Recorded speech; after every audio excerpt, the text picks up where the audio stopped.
First slide.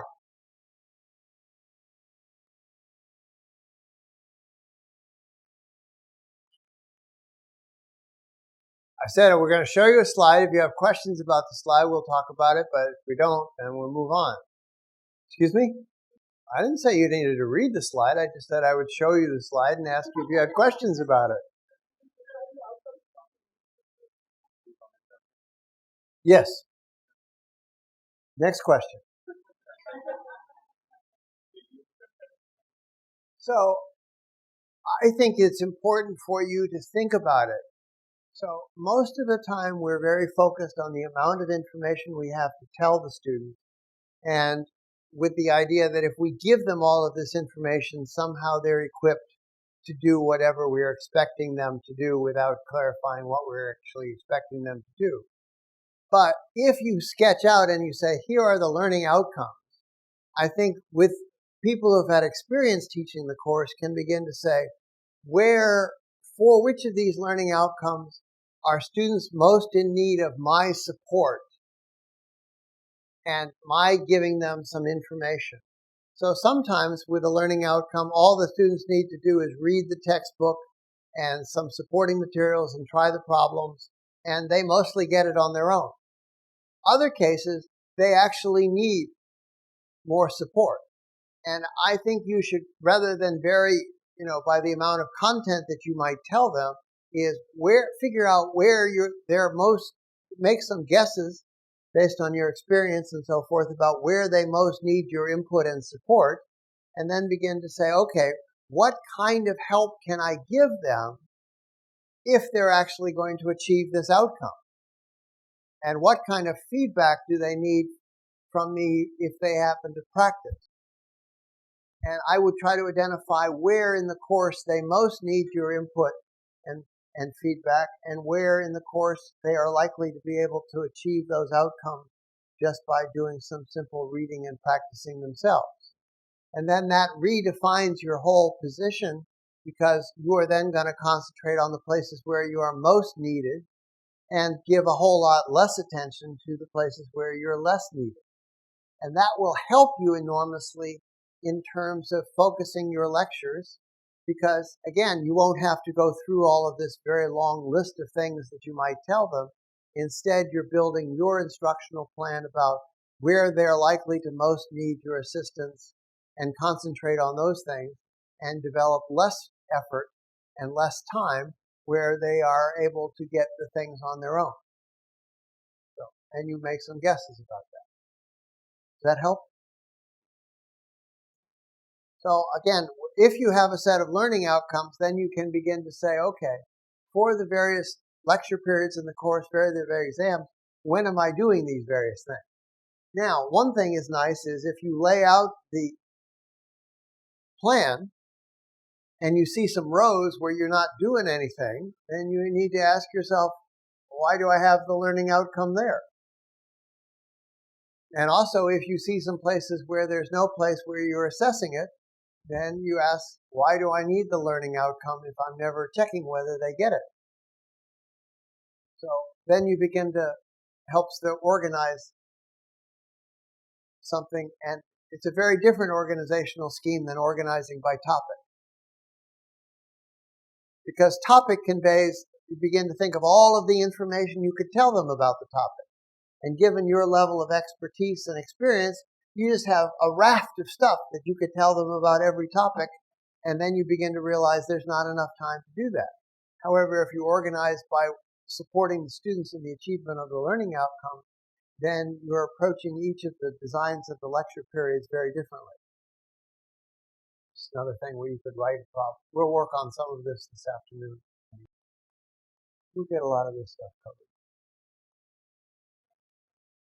On which?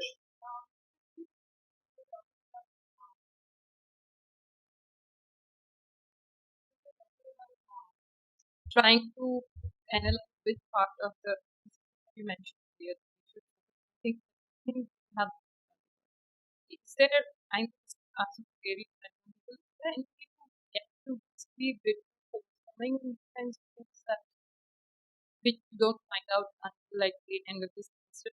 This is art, this is Is there some way to test it during like your evaluation? Is there a way to kind of So I think one thing that you can do is when you're going to start on a learning outcome is to give them the learning outcome. So this is what we're going to work on, and then give them a task and say, here's a task that would, and and ask them to work on it for a thing, and then say, okay, from your point of view, what can I do to assist you with that? Okay, and oftentimes I found that now that may be a little tricky in a very large class because you're making the invitation to a large number of students. But in a smaller class, I think you can ask, and since they have something concrete in terms of a task, they're more likely to say, "Oh, well, we would need this and this and this," and get them to be, that usually the first time you're not going to get anything because it's the first time they've thought about it. But as you repeat that kind of exercise, they'll become more thoughtful about, oh, what can the professor do that's really going to help me, and what can I get out of it?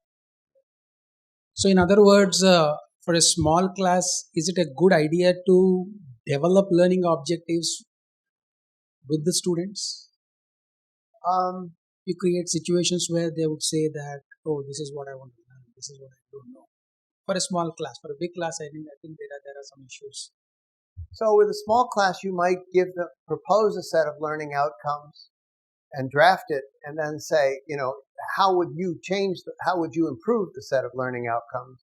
I find people in general respond to a draft and a chance to revise and improve much better than creating stuff from blanks.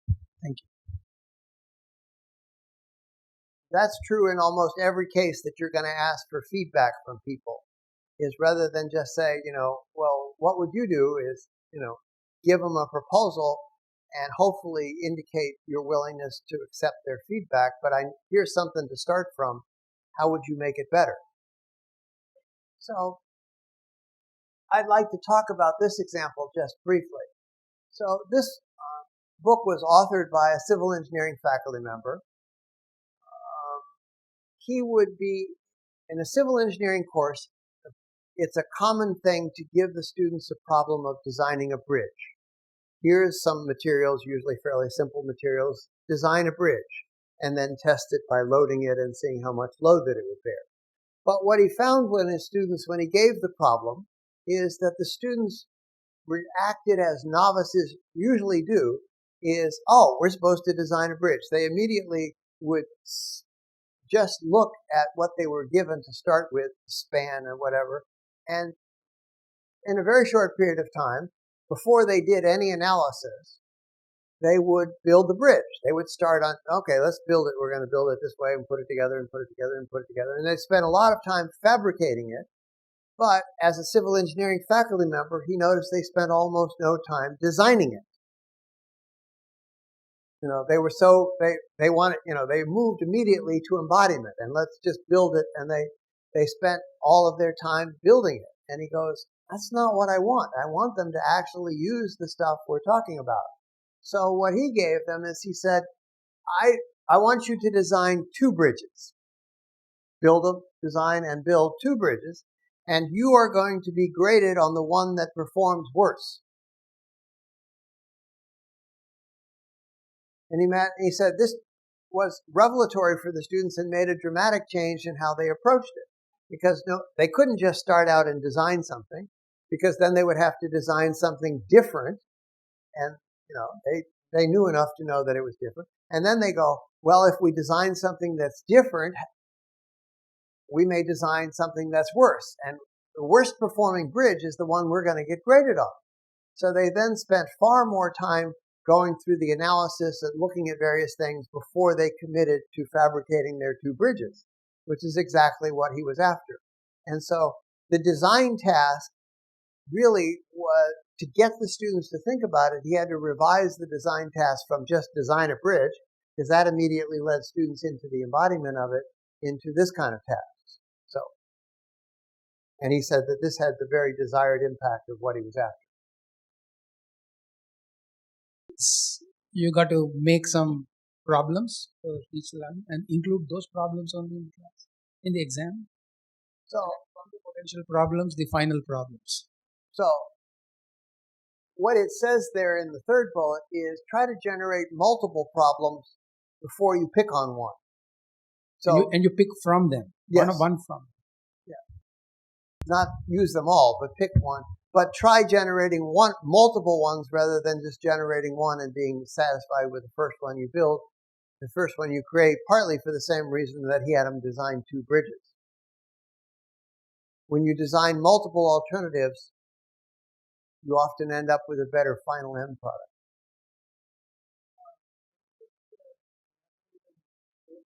But the number of higher order learning outcomes. Yes. But then we understand that I can elaborate. We are training them for those higher order thinking skills, and then now we are going to limit. So why is that suggestion made? Because you time limit the exam. So typically higher order problems, that is analyzing, evaluating, and creating, require more time on the part of students. And you are constraining it because you're giving a timed exam. Therefore, I would suggest you limit the number of higher order things on the thing because you're giving them a timed exam.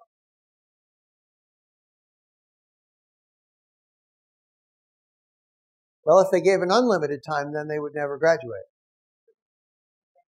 Like, for example, overnight or the next day or something. On a much longer thing, you would have a chance. Thanks. But on the other hand, you'd still want to limit the number. I mean, there's only so. But I just think that in a timed exam, you should take into account and think about how many really higher order problems can I give them. And the longer time that I give them, the more opportunities I have to work on those kinds of things. One of the things, and this begins to border on metacognition kind of things, but especially in the classes in the first 2 years, we work on a chapter, we give them problems at the end of the chapter, we move on to the next chapter, we give them problems at the end of the chapter, we move on to the next chapter, let's say chapters 4, 5, and 6, we give them problems at the end of the chapter, and then we say, okay, we're going to have an exam over chapters 4, 5, and 6. And we give them a problem, and we think, well, we did that. Well, there's an entirely new learning outcome sitting on the exam that you probably never talked about. You know what that learning outcome is?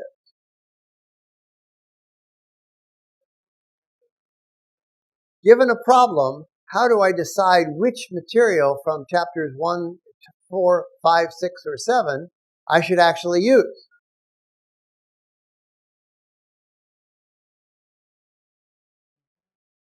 And if students have only taken, I work on problems in chapter 5, they know that they should use stuff from chapter 5. But when they've got an exam that covers multiple chapters, one of the things that they have to figure out is, how do I decide, based on the problem, where in these 3 or 4 or 5 chapters do I pull the material from? And that's typically never something you've given them practice at doing. And so really you have a test that's looking at a learning outcome that you probably haven't prepared them for, and you probably never thought about.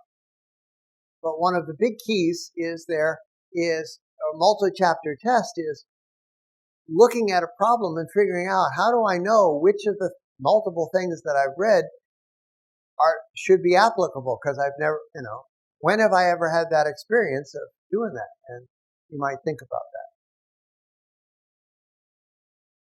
So I think you should be writing learning outcomes for the course, and that you should remember that the chapter divisions are artificial. So, you may not run into the problem. You've written the learning outcomes appropriately, but you may not have given them appropriate practice. Because if you structured your stuff to work through chapter by chapter, then you may not have given them appropriate practice for looking at the broader set. If you've really focused on the broader set of outcomes and have given opportunity to practice, then you avoid the chapter by chapter thing. But again, that requires a faculty member to rethink how they're approaching things, because many of the faculty members are used to kind of going chapter by chapter through a book. Okay, you have a sheet of paper, I believe. So I would like you to divide the section into 3 things. I would like for you to know, what's something based on the morning session, because we're going to pretend that we're still in the morning session, that we should continue to do. So have a heading called Continue to Do. What are things that we should continue to do? What are things that we're not doing currently that we should start doing in terms of instructional strategy? What are we not doing that we should start doing? And what are we doing that you go, I wish we would stop this. So if you take a couple minutes and write that down in those 3 clearly defined sections, I would appreciate it.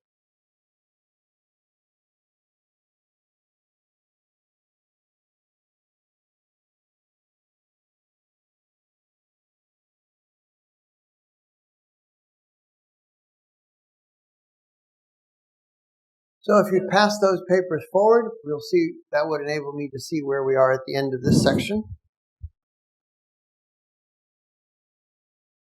So we're going to begin a different unit, which is now on assessment. Now, for most faculty, and I don't know exactly where you are on the issue, but in my experience, most faculty tend to compartmentalize assessment as something that you do kind of only in certain spots of the course, oftentimes only in exams. And so when you look at the thing on exams, you may be thinking, oh, that's just, 2 or 3 times during the semester. And I want you to think about assessment differently. So this is to remind people who came in for this session that these are the ground rules for the workshop. We are in the afternoon session, so we're going to work on a course assessment plan. Course assessment plan is not limited to just exams. In fact, the primary purpose of assessment is to enable decision makers, that is, for you as faculty members are decision makers, and the students taking the course are decision makers, to make better decisions. You have to make decisions about, should I concentrate more of my effort here? Should I spend more time working with the students on this thing? Should I skip this portion of it to focus on something else? How should I pace the course? How should I change the pace of the course? Do I have too many learning outcomes? Do I have too few learning outcomes? Are there learning outcomes that I now see I missed? So there are lots of decisions that you make as an instructor. Concurrently, the students are also making decisions. Do I think the course is going to give me what I want?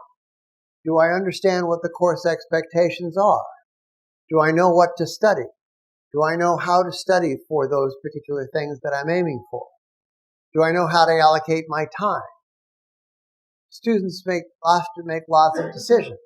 Now, for the decision makers, one of the things, they have to be clear about what those decisions are trying to achieve. So in one respect, the learning outcomes clearly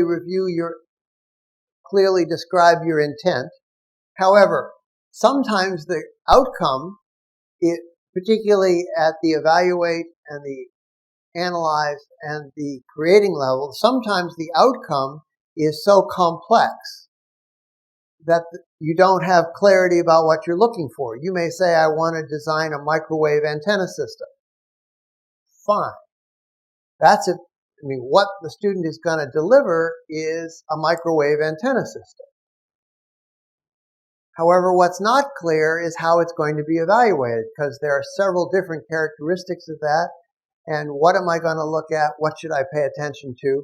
And that's what we're partly going to look at this afternoon. So to make decisions, the decision makers have to be clear. So in this case, the young lady is faced with a choice about which row to proceed down. But the choice of the row depends on what she wants to happen as a result of the choice. If she goes, well, it doesn't matter where I end up, then either row is just fine. So you can't make decisions until you're clear about the intent, and sometimes the work on the learning outcomes has not given you sufficient clarity and has not given the students sufficient clarity into what we're going to be about. And so to me, a major portion of assessment is providing clarity of intent. Terminology.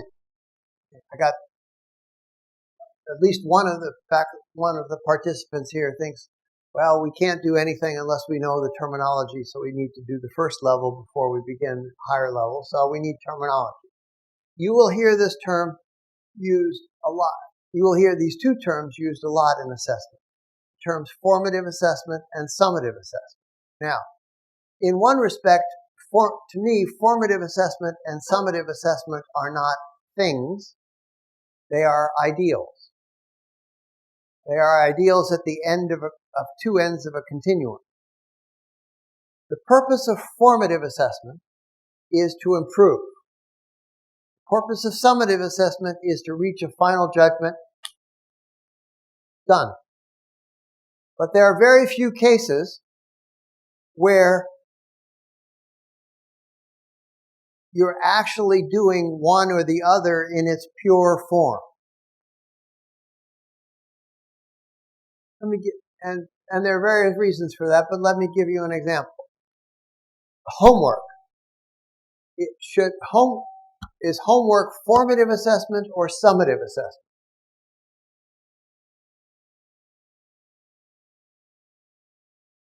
So let's suppose that we say to the students, the homework is for formative assessment. What might they say?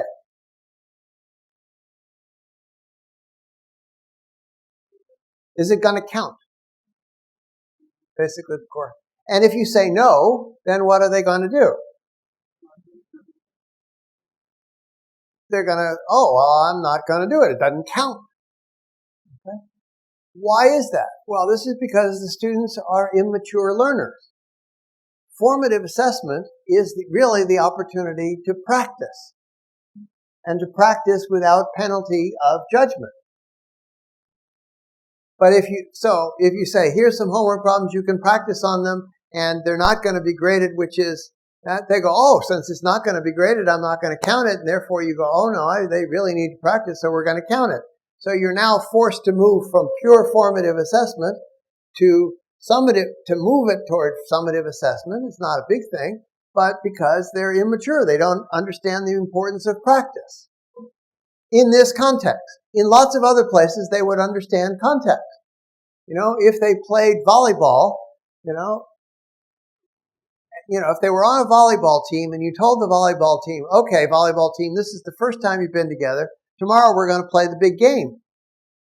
They go, no.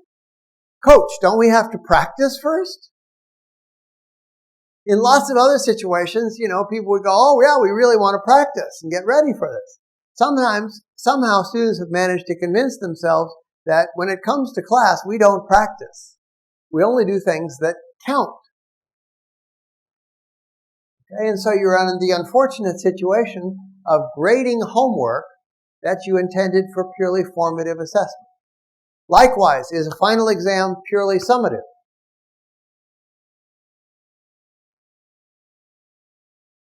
Well, no, because they take the final exam, and if they do well, then they go, good, and then they may use the results to say, I didn't quite get everything, so I'm going to study more. If they fail the final exam and fail the course, they will have to retake the course, in which case it's much more formative. So final exams are not purely summative either.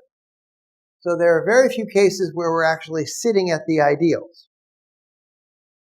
Instead, we are almost always doing something that's some hybrid between the two, closer to one ideal perhaps than the other. What faculty don't realize is that the most powerful tool in their toolkit for encouraging and promoting student learning is formative assessment. Formative assessment is far more powerful as a tool to promote learning than anything else. It is more powerful than your clear explanations. It is more powerful than giving them worked examples.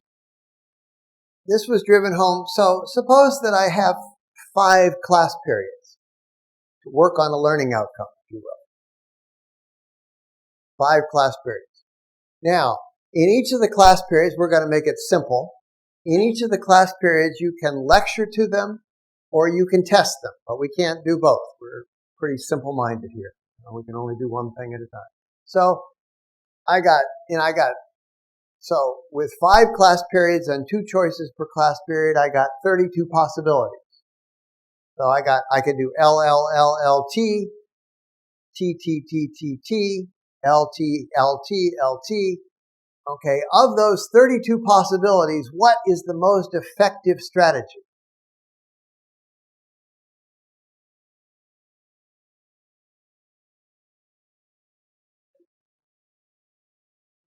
Okay, he says LT, LT, LT, LT, LT, L. What did you say? Test, lecture, lecture, lecture, lecture? Oh, T, L, L, L, T. Others? L, T, L, L, T. Yes. T T L T L T. T, T, T L T L T. T, L, T, L, T. Okay? Yes. No amount of teaching is equal to I have seen that, and then there is a parallel problem going in their mind, which they are motivated to find. So I need to know your TLTs. What are you going to like? So the test includes the assignment. Again, it's a simple-minded scheme. Okay? In each of the 5 lecture periods, are you going to test them or are you going to lecture them? I will first test, then I will lecture, so that whatever. So TLT. TLTLT. Okay? Actually, the most effective strategy is LTTTT.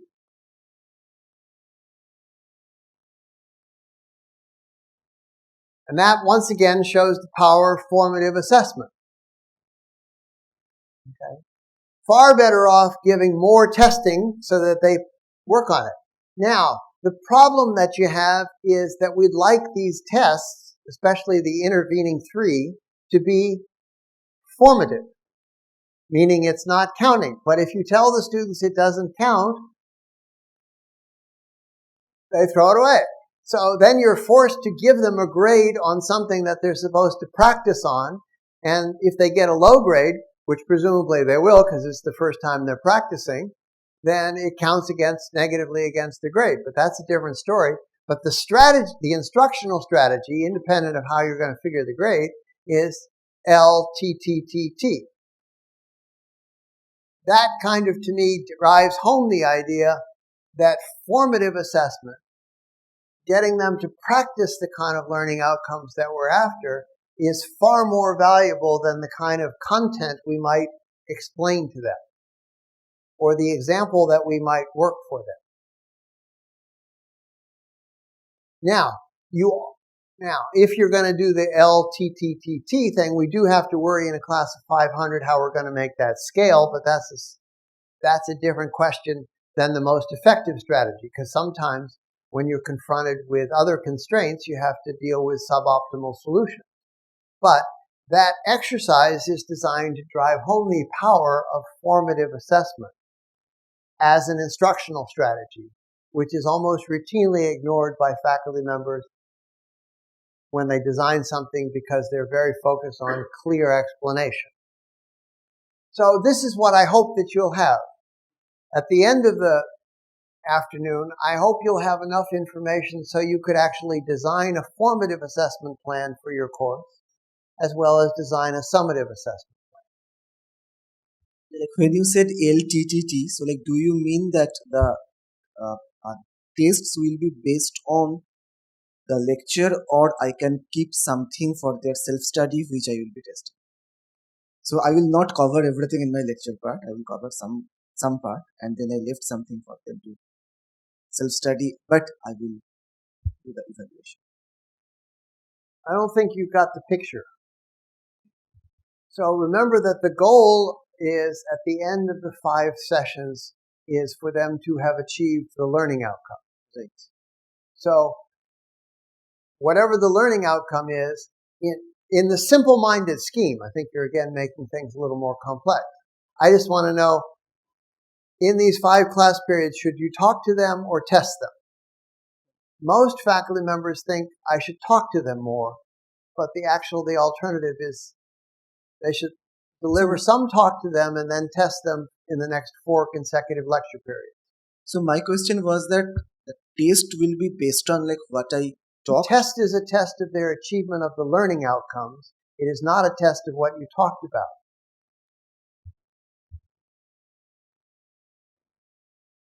Does that help? So Maybe I'm again, not yet the convinced. test is a test of whether they're achieving the learning outcome.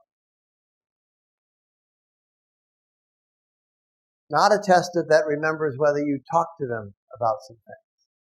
So that the example of the learning outcome that you gave from the mechanical engineering department. So like there was a list of the items, Right. all the nouns. No, there was a matrix, 21 outcomes. But the first column Was the topic. first column was the list of the items. Now my question is that in my lecture, should I cover all the items or I will cover one, and then I say okay, the next 3 of the items I will just Let me test. explain the situation again for the LTTTT thing. So in that matrix, there are 21 learning outcomes in this thing. So pick learning outcome number 1, which is this material, this learning outcome. Then the best way to achieve that with your 5 periods is to first talk to them about the thing and then test them 4 consecutive times on their achievement of that learning outcome. So now you're making the situation more complex. All I said was, given the choice between L and T in your period, which are you going to pick? Now, you can do other things. Remember, the situation is far more complex than that. Okay. But otherwise, just keep giving tests. Yeah. After the 1 hour lecture or whatever, and hope that they do. Well, and you can provide, you're not silly. You would provide feedback to them on the thing, so forth. But so that the formative thing takes place. Well, the first 3 with are some really, help from you. are really supposed to be formative. Yeah. Okay. So in that simple-minded scheme of L and T, we didn't provide any feedback, but we would, generally incorporate feedback in it. I think people are making the situation far too. When we went TLTTT, they're going, oh, wait a minute. Okay, remember we had a very simple-minded thing. You can only do one of 2 things in the thing, and that's not real. What we were trying to drive home as a point is faculty routinely underestimate the power of testing and routinely overestimate the power of what they'll do for the student. So I think the appearance that out of 5 lecture hours, 4 of them will be spent staring at students writing things down is a bit daunting at first. But essentially, what you're saying is doing is more powerful than just talking at them. Essentially, getting them to do stuff is more powerful than just talking at them. So many of our students are going to be asked to solve problems, to write papers, and so forth. Let's suppose that you had to publish a paper in a journal. I think that's a task that many of you are faced with. Are you going to make more progress at publishing the paper by going to a lecture and having somebody talk to you for 30 days in a row about how to write a paper? Or are you actually going to make more progress if you took the first day and had that person talk to you about how to write a paper and then spent the next 29 days working on drafts.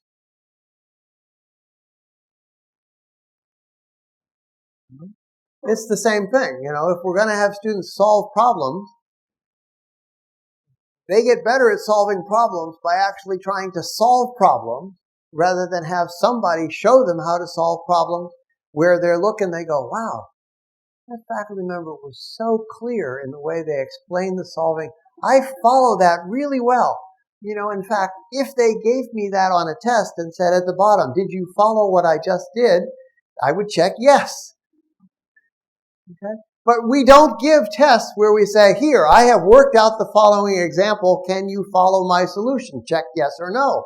Instead, we give them a problem with lots of blank space on the paper, and we want them to fill that stuff in. That's a very different experience than being able to follow somebody working through a problem on the board. So, what does an assessment plan look like? Generally, it looks like you have a set of learning outcomes and you have a set of periods. Now, that could be either week or you could just break it up by lecture period. That's up to you. But generally, you have some sort of time thing along as the rows, and you have some sort of vertical columns organized by learning outcomes. And one of the things that I find is every time I say you need to develop some sort of plan, where the first element of that is plan, which means that we're going to have some sort of timeline and some sort of things to do arranged according to the timeline. Now, where in this case, we have some sort of assessment plan, so we add something to that, but any plan requires some sort of temporal allocation of tasks. In this case, we're now going to look at where we put our assessment tasks. So in week 1, with respect to learning outcome 1, you should be asking yourself, what am I assessing with respect to learning outcome 1, and what feedback am I providing to the student? If the answer is none, then you leave it blank. If the answer is, here's how I'm assessing it, and here's the feedback that I'm providing for students, then you fill in that particular cell, and then you proceed forward.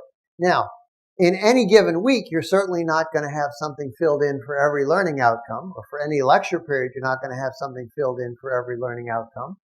But if in construction of your assessment plan you have columns where you're never assessing and providing feedback to the students, then you need to ask yourself, why is the learning outcome there? Well, because it's important. Well, if it's so important, how come we're not allocating any resources to it? But again, most faculty members, when they design a plan for their lecture periods, are very focused on, let me tell you about the topics that I'm going to talk about in lecture period 1. Let me tell you about the topics I'm going to talk about in lecture period 2. And when you design the assessment plan, this is asking you to shift the emphasis to the tasks that you're going to expect the students to do, and when are you assessing that, and what is the feedback you're providing to the students. So again, it's asking for a shift in your thinking. So, with this plan, I'd like for you to take a few moments and envision the course that you will be teaching next semester, and, sketch out an assessment plan. It'll be a very rough assessment plan. Most things start out as very rough drafts, but what would your assessment plan look like?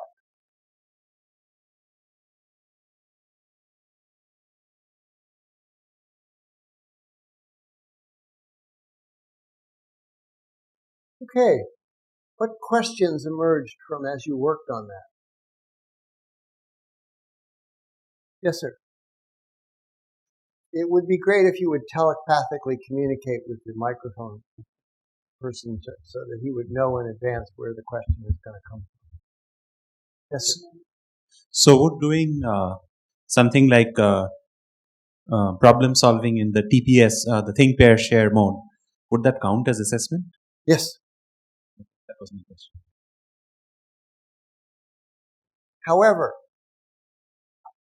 you will find that if you have students work on a problem in think, pair, share,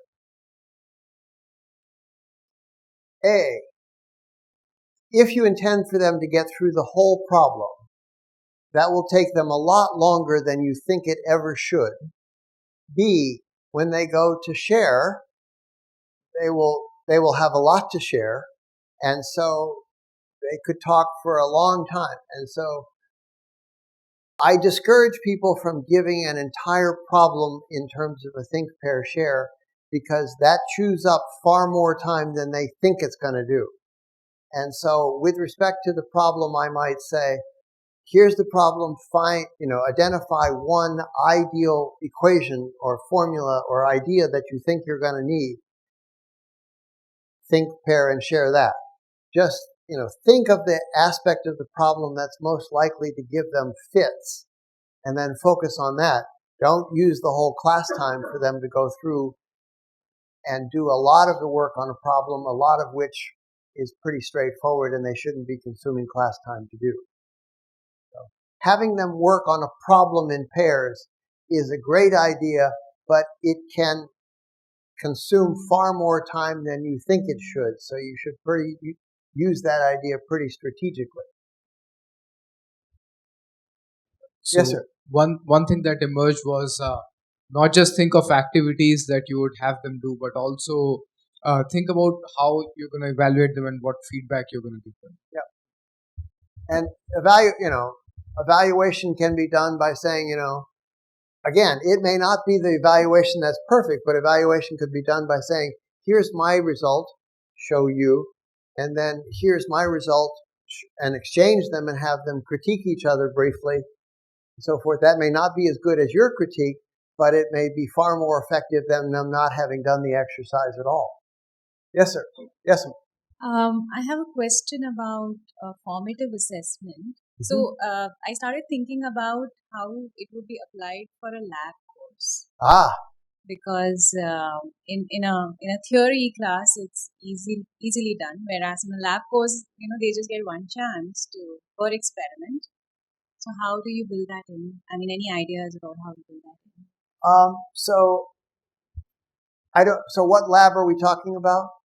So let's say, I'm from the chemical engineering department, so a chemical engineering lab, and it's the kind where each week the students perform a new experiment, and the way we presently run it is that they perform one experiment, gather data, and over the week they write up the report, do the analysis, and submit it the next week. And our teaching assistants go through the reports and grade them and give them back. And we have assessments twice a semester, mid-sem and end-sem. So in terms of, there are vivas as well, but again, those are graded. So one of the things you need to think about in laboratory experiments is, what are you actually having them do? And sometimes, there are experiments where they basically go into the lab, they collect a set of data, and as you say, they write up the report. Now, what is there really getting out of it? Well, in many cases, the set of data they're going to get is not too exciting. And you could just as well say, here's a set of data, and write up the report with that set of data. They don't need to be in the lab to do that. And you could actually have them go through the exercise of writing up the report with that data and then saying, okay, I want you to peer evaluate each other's reports with that data. And now we're in a better position to go into the lab and actually get the data, because part of the laboratory experiments is actually they get the idea, here's where the data actually comes from, instead of just getting a set of numbers. But many times there's a large amount of the work is in writing up the report. And so you can have them practice writing up the report with an artificial set of data. And so they go, oh, that's what it's like to do that. And now when they go in the lab, I'm much better set up to write my report. So again, think about, laboratories present a particularly difficult problem in engineering and sometimes science, because we're not clear about the learning outcome that we're after in the lab experience. We're just kind of conditioned yet. Students should play with real stuff. Great. They play with real stuff. What are they supposed to get out of it? I haven't decided. They should just play with real stuff. So they go in and they play with real stuff. And to make sure they're accountable, we have them write up a report. I'm not always sure that the report is really what we want to have them concentrate their energy on in terms of learning, but many times in our things, we need to think pretty clearly about what is it that we're actually trying to get the students to walk away with. And I've seen a lot less work done in engineering labs than in engineering lectures on that same topic. And so I think vital contributions could be made by thinking through what we're actually, the learning outcomes for our engineering laboratories. You're supposed to telepathically sync. Okay. Yeah. I have particularly failed many times in making students see other person's viewpoint in the classroom, because I give nearly real life type problems for them to on parallel to work on, sometimes small groups, sometimes individually, or both in 2 half semesters of the same semester, 2 half portions. But I have failed in making them see they're very eloquent, they're very intelligent, they're very studious, they do all sorts of research to support what they feel is right. But I am making them fail to see what is the beauty, what is the significance of other groups' position on the similar matter. That limitation I have, even if I'm giving the problem as a formative learning exercise. So one way that I think you can get, students to see the value of different perspectives is similar to the bridge problem. Suppose I gave them an assignment where that's fairly open-ended, so there are lots of options available to them. And I said, okay, you're in a team of, I'm going to pick a number, of 5 people. I want you to generate 5 alternatives as a way to approach the problem in your team of 5. So you talk about it in your team and you come up with 5 different ways. And then you say, I'm going to look at the list of 5 alternatives and I'm going to pick the one that you proceed on.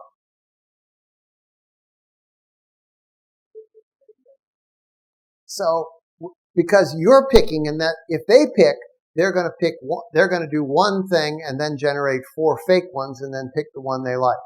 But if you pick them at sort of random, then they go, ooh, we better come up with 5 different alternatives that are all good because we don't know which one he's going to pick.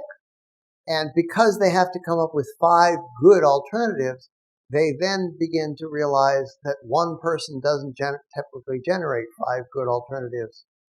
They need the assistance of other people. That would be one way to get at that. I'm going to let you just think on this for a little bit. So the idea is for you to design a course assessment plan. What can I provide you that would help you do a better job? So think on that for a couple minutes and then we'll take some ideas on what you think I can contribute to help you develop a better assessment plan. You can think by yourselves about what I might give you, and then you could talk with somebody nearby. Okay, I'm curious. What do you think that I might contribute to the development of your assessment plan? I should give you concrete examples. Yes. Okay? Next. This one and then. So what we discussed is maybe along similar lines, sort of specific ideas for how to strike a balance between formative and summative. We want it to be formative. Students would want it to be summative in order to stay motivated. That also puts some demand on faculty and TA time if we have to, turn grades back. So, how to strike that balance? Okay. So my point is more about assessing group projects.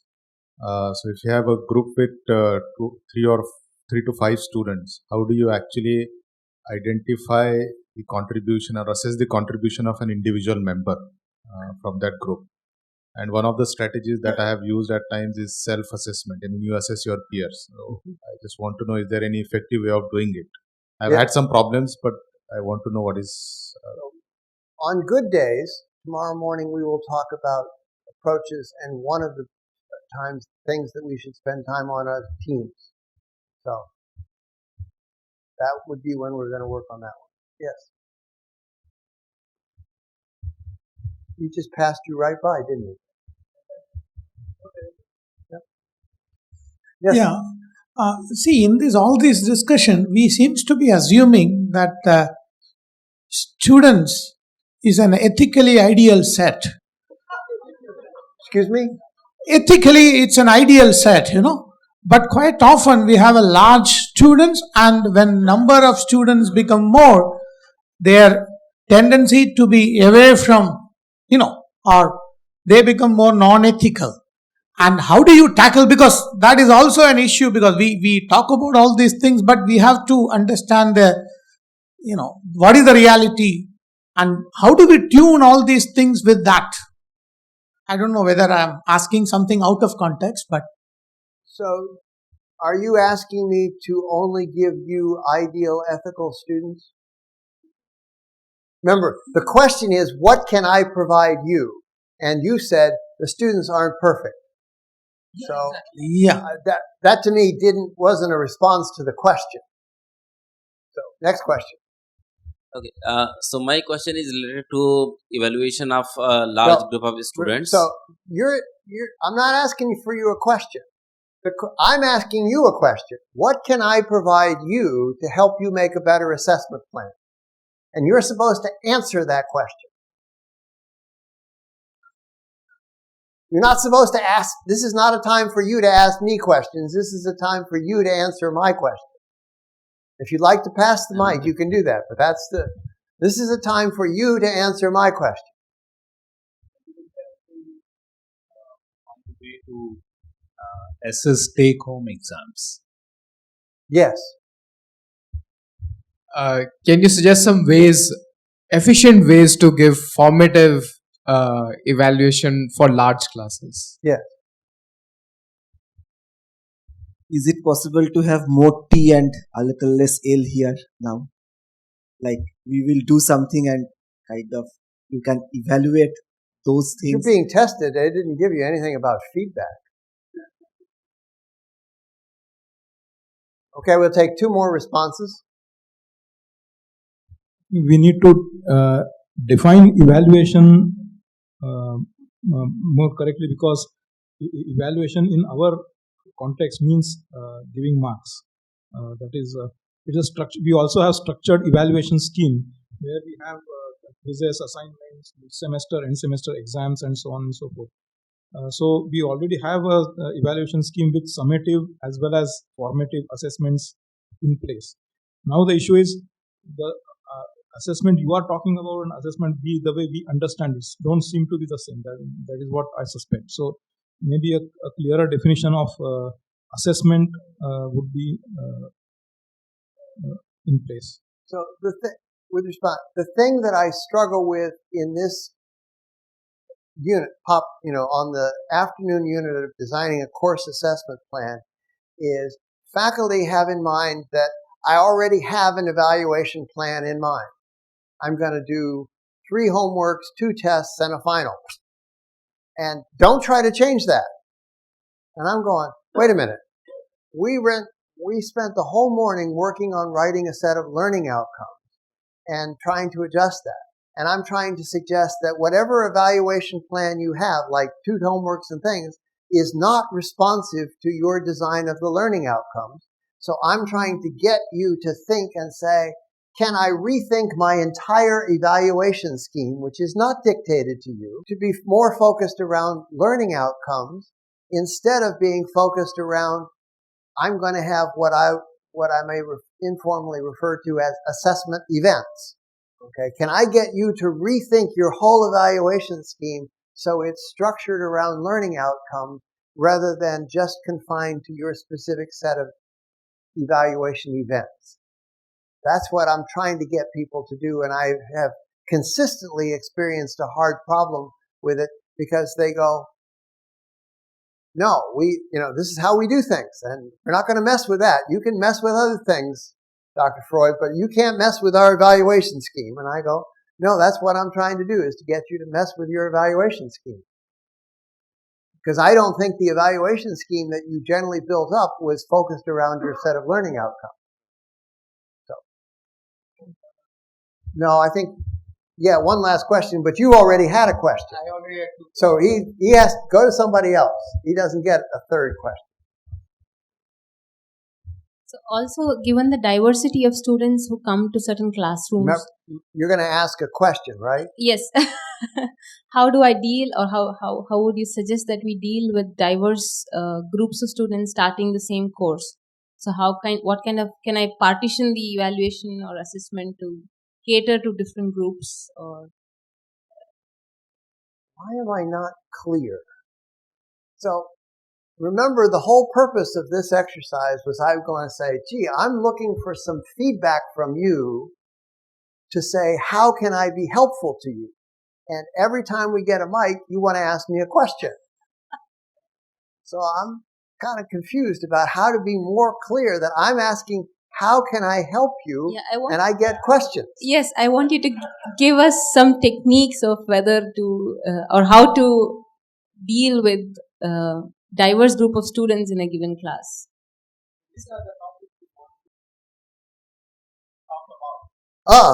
Well, first of all,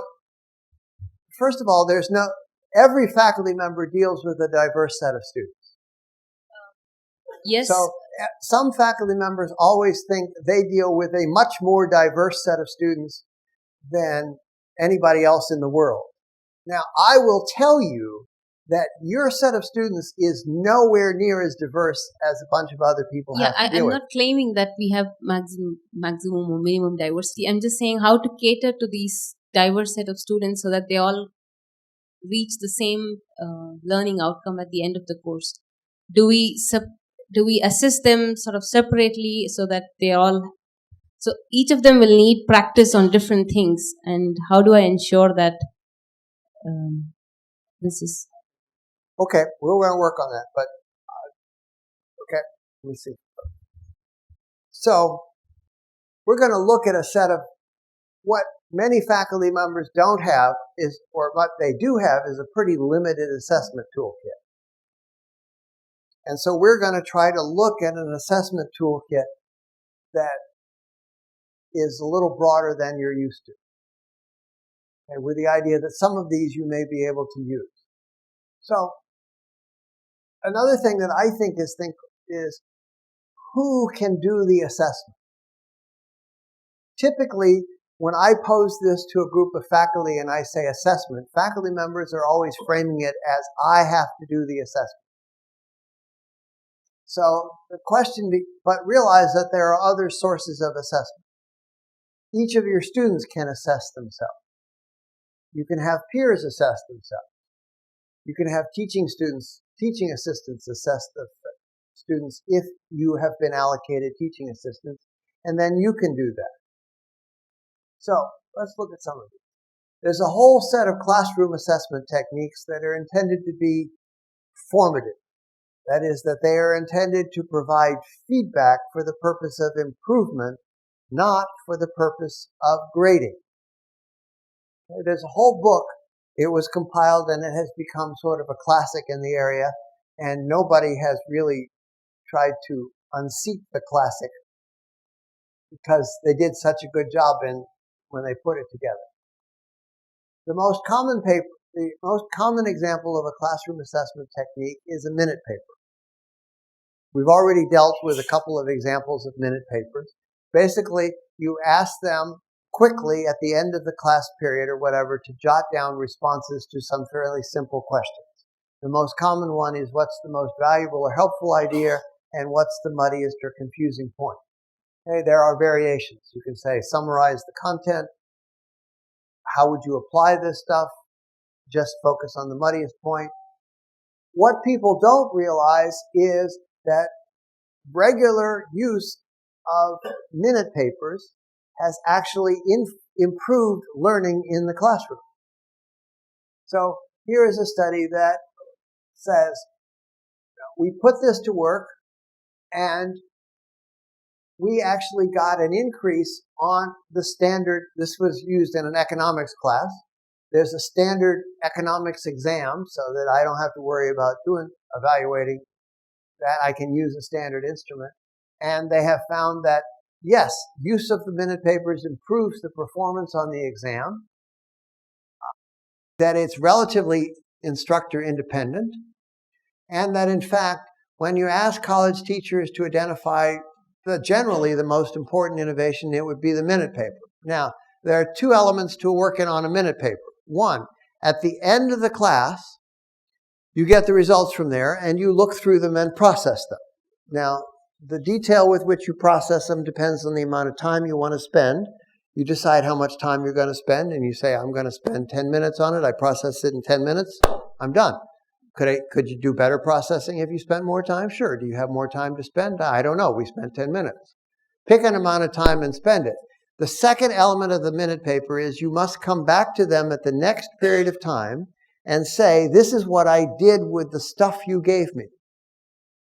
You may say, I saw the following clear things that people go, this was clear, this was clear, this was clear.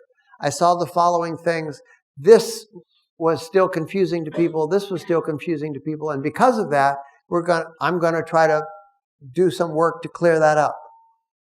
Okay. What have we done? We have asked the students to actually reflect at the end of class, look back over the class and process, and then jot down some ideas and put it on paper, and so they've had to summarize what happened in class. So the reflection was a good piece. 2, we have given them voice. They are able, through what they turn in the minute paper, they are able to influence the instruction in the following period. They go, cool.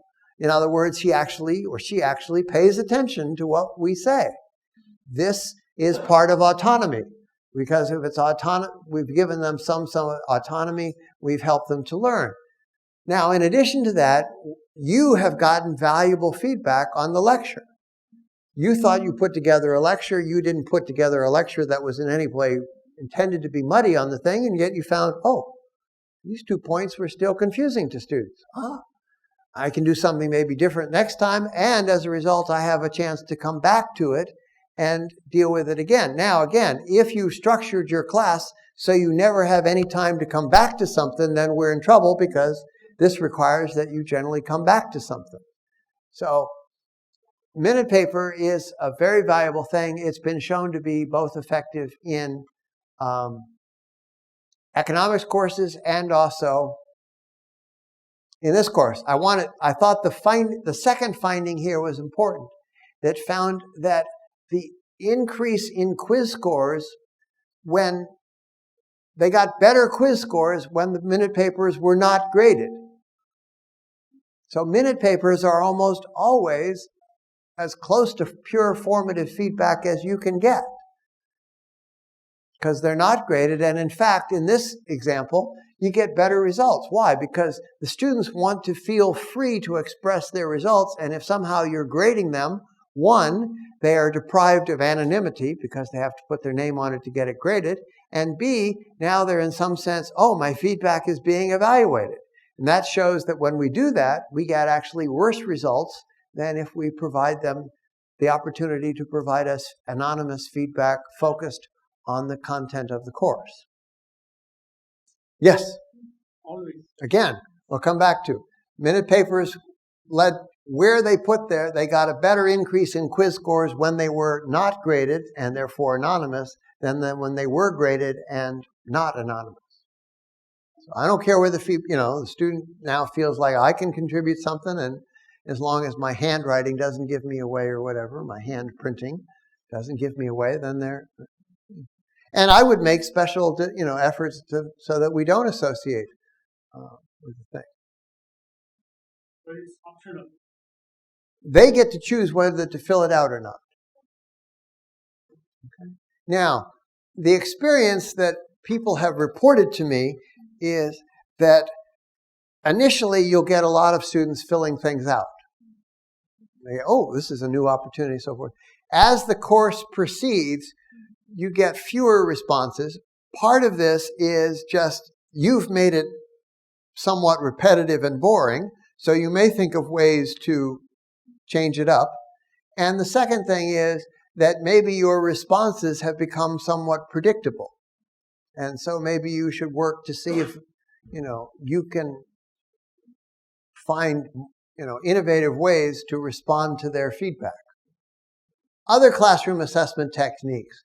All of the classroom assessment techniques, fall into, let's think of ways to get the students to process the information we're giving them and do something with it so that it just doesn't sit there in limbo. Oftentimes when students take notes, what do? They copy what you write down. If you write something down on the board, they write something down on the board. If you show that something is important by putting a star next to it, they put a star next to it. Okay? How much thinking actually goes on there?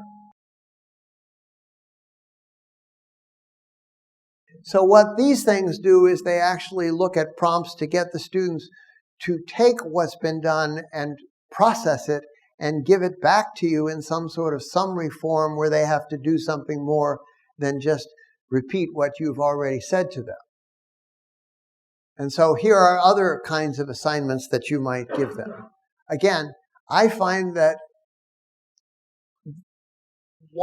you may want to use variations on these so that the minute paper is not always clear and muddy points. Some variation on that can help liven things up. Yes, sir. I would do the minute paper for every lecture. So that's not a should, you should do that. I'm very careful not to say that you should do things, but but generally you're interested in the report on each lecture. Okay? Especially where you don't want to be in a situation where you say give 3 lectures in a week and you say, okay, at the end of the week, I want you to think back over all 3 lectures. That's asking the student to pull a lot of stuff. The memory from the first 2 lectures is going to be pretty vague. So that's where some of it is just boredom from repetitiveness, and you should try to work to see if you can kind of break that up. But generally, minute papers are most effective when they're done consistently, and so the students develop an understanding of, oh, this is what's going to happen. I would never do a minute paper just once and stop. Rubrics are used when the student is going to turn in some complex assignment, and there are many things that you're looking for, and they have to be systematically evaluated. Okay. So they generally look like this. They look like this. So the student has given you something. They're going to show you a thing, and you're going to look and say, gee, did they give me information that's relevant and important? Did they interpret the information in the thing they give you back? And then, did they manipulate the information into another form because you were actually looking? Did they repeat back the statistics or the numbers that you gave them, or did they transfer them into something meaningful? And then you go and say, well, important information. Well, they either did it minimally or they did it really good job. They inaccurately did it, or they made a correct interpretation, and they didn't do much in terms of transforming it, or they made an effective transformation of it. Okay, so you have some characteristics that you're looking for, and then you describe the variations in performance in terms of how you're going to evaluate it. So now usually with a rubric, you can more rapidly and consistently evaluate a complex work product. Questions on that? Yes, sir.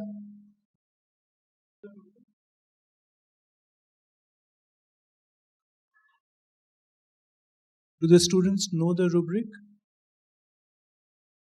They would not know the rubric unless you give it to them. Right. Are we supposed to give it to them? I run into a problem with the language in terms of prescription, because the young lady here said that I should not prescribe.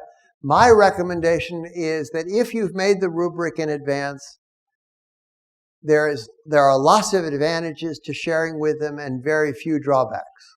So the purpose of a rubric is to provide clarity about expectations. And I think the best thing to do with clarity of expectations is to share those expectations with the students. Next kind of thing that you may want to consider using on a consistent basis is a classroom response system. I don't know how well you're set up for doing this. I think that the technology on classroom response systems has changed so radically that it becomes easier and easier for institutions to adopt. They used to have to buy these units that you would have to give to students. Now the students can, you can set them up so that they can respond on their cell phone or whatever, and almost all of the students carry an appropriately powerful cell phone. And so all you need is a system that will make use of that. So with that, these become a very powerful way to continue to get your finger on the pulse of the students with the questions that you pose to them and looking at their responses. Classroom response systems have been evaluated several times and been shown to be effective. I think that continues. Part of this is because classroom response systems provide yet another mechanism for formative assessment, and we've already tried to argue that formative assessment is a very powerful tool. For those people that don't have the technology all set up, a set of colored cards often becomes just as useful. So where I can have A, B, C, D, and I build colors associated with A, B, C, D, I hand out a set of cards to every student, and they hold up the card. I look around the room. Yep, okay, we're on the right color. No, we're not on the right color. Then you can ask them questions that just focus on concepts. They're actually, concept questions for areas in science and engineering have become very powerful tools. And so there is, this is an example of a concept question because I'm not asking for any computations or whatever. And they have become so powerful that there's actually an organization that builds a warehouse of concept questions so that you may not have to write your own. You could just go to the warehouse and use it. Another thing that you might try from time to time, in many courses, there are lots of concepts, lots of ideas floating around. And for you and the students, it's not clear how all of these things are connected. And so in courses where there are lots of ideas floating around, lots of concepts, then having the students build a concept map where the ideas are shown in some sort of circle or some sort of enclosed figure, and then the links between them show how the two ideas are related. Building a concept map really can be a very powerful way for students to process a great number of things and go, oh, that's a pattern I hadn't seen before. So concept maps make another tool that you can use. You typically are not going to do them too often because you typically reach a place in the course where you need to organize a pattern of ideas only rarely. Background knowledge probe is simply looking at your learning incomes and then composing a test that says, how would you think you do on the learning incomes? Background knowledge probe is basically self-report against a set of learning incomes. There is actually a site set up called the Student Assessment of Learning Gains that designed expressly for the self-assessment of a set of learning outcomes. Self-assessment been used.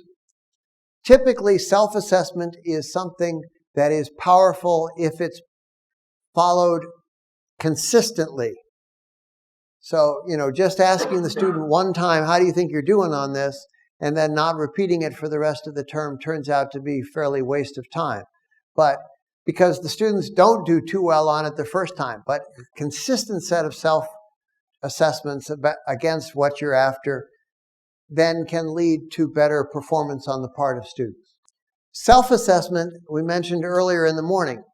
So if you want to work on, the ability to learn, part of what drives the ability to learn is the ability to accurately self-assess. So that's one of those metacognitive things that you can work on is you can say, the student's ability to self-assess may not be most important while they're in school and they have lots of other people charged with assessment. But when they get out and they're faced with a particular task, their ability to self-assess how they're doing and then make and choose plans for improving their learning can be enormously valuable. And if it's going to be enormously valuable afterwards, then they might as well try to get good at it while they're in school. Self-assessment is one of those things that is enormously important for self-directed learning. Classroom assessment often promotes the use of self-assessment in one form or another. Good. This is a good time for a break. We'll see you back at 4 o'clock.